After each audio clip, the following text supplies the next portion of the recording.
Kita tidak dituntut untuk sudon kepada orang lain. Kita dituntut untuk husnudon. Nah ini yang kadang-kadang setan itu banyak masuk ke dalam hati kaum muslimin, kaum mukminin sekarang ini. Di mana kita ini sama sekali tidak dituntut untuk ngurusi batinnya orang, sama sekali. Kita hanya dituntut untuk mengurusi dohirnya orang. Itu pun ketika kita terkait. Ketika kita tidak terkait, itu bukan urusan kita. Jadi jangan paksakan urusan kita yang bisa diurus cuma sedikit karena memorinya memang kecil. Kemudian kita tuntut dan kita paksakan untuk mengurusi orang lain yang begitu banyak. Jangan. Apalagi batinnya. Itu bukan urusan kita. Nggak ada perintah daripada Nabi SAW dalam hadisnya. Itu pula perintah Allah Ta'ala dalam Al-Qur'annya yang memerintahkan kepada kita untuk melihat batinnya orang lain. Tidak. Nggak pernah. Oleh karena itu kita lihat bagaimana sahabat Nabi SAW yang ketika beliau diutus bersama beberapa puluh sahabat yang lainnya untuk melaksanakan sebuah sariyah. Itu sebuah peperangan yang tidak dihadiri oleh Nabi kita Muhammad SAW.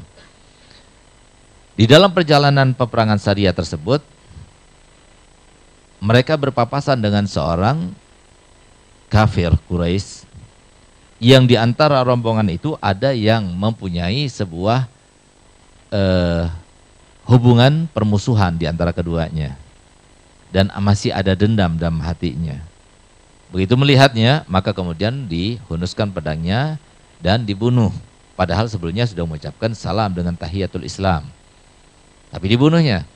Lalu diambil semua barangnya, kemudian dibawanya. Sampai ketika datang ke Madinah, disampaikan kabar itu kepada Nabi SAW. Marah Nabi Muhammad. Kenapa kau bunuh? Padahal dia itu mengucapkan dengan tahiyatul Islam. Maka kemudian dia berkata, ya Rasulullah, dia itu mengucapkan itu karena takut kepada pedangku. Apa kata Nabi Muhammad SAW? Sudah engkau belah dadanya sehingga kau lihat sendiri bahwasanya dia mengucapkannya karena takut pada pedangmu? Kalau tidak ya Rasulullah, kenapa kau bunuh? Dengan nada sangat penyesalan yang begitu luar biasa Nabi SAW, kenapa kau bunuh? Maka saat itulah kemudian dia menyesal. Lalu dia memohon kepada Nabi SAW supaya dimintakan ampun kepada Allah Ta'ala. Apa responnya Nabi? Nabi SAW bersabda kepadanya, "Idhab la ghafarallahu lak, idhab la ghafarallahu lak, idhab la ghafarallahu lak." Pergilah engkau, semoga Allah tidak mengampuni dosamu. Pergilah engkau, semoga Allah tidak mengampuni dosamu. Dan pergilah engkau, semoga Allah tidak mengampuni dosamu. 3 hari kemudian meninggal dunia. Sekarang pertanyaannya adalah, apakah tidak mungkin yang terjadi kepada sahabat ini terjadi pada kita? Pernahkah kita datang ke penjara, bertemu dengan satu persatu saudara-saudara kita yang berada, yang meringkuk di penjara sekarang ini? Bahwasanya mereka itu melakukan sesuatu itu dalam keadaan semuanya khilaf. Kenapa? Kalau mereka tahu hanya kenikmatan yang hanya beberapa menit saja, hanya karena sesuatu yang sepele saja, kemudian dia itu mau meringkuk di penjara selama 7 tahun, nggak ada satupun di antara mereka yang mau.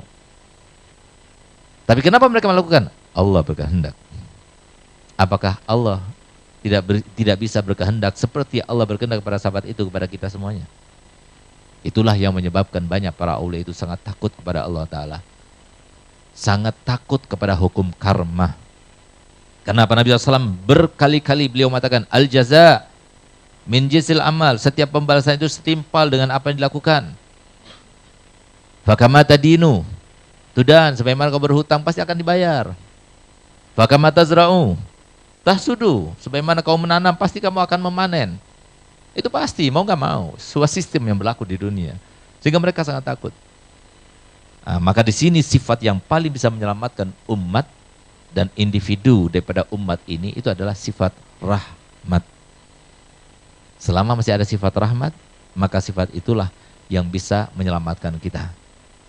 Jangan sampai kita itu mempunyai sifat rahmat, kemudian kita berusaha ingin mengetahui bagaimana seluk-beluk orang tersebut. Jangan. Kita ingin tahu kejelekan orang itu, bahkan kita mencari-cari tahu kapan orang itu berbuat jelek. Ah, itu bahaya sekali, itu sifatnya setan. Jangan kita urusi orang tersebut. Jangan. Dicari-cari kesalahan orang lain. Dikorek-korek bagaimana caranya supaya orang itu terjerumus ke dalam kesalahan. Jangan. Ini urusannya bukan urusan dengan manusia. Ini urusannya dengan Allah. Urusan dengan Allah itu adalah sebuah urusan yang besar, bukan urusan yang kecil. Tapi sekarang banyak di antara kita, karena itu urusan antara kita dan Allah, Allah yang tidak tampak, Allah yang tidak kelihatan, Allah yang tidak melakukan sesuatu yang langsung nyata begitu saja, sehingga kita itu merendahkan Allah. Sementara manusia yang begitu dekat kepada kita, kita bisa berinteraksi dengan mereka, kita besar-besarkan. Padahal itu kecil. Sedangkan yang terkait dengan Allah, itu sesuatu yang besar.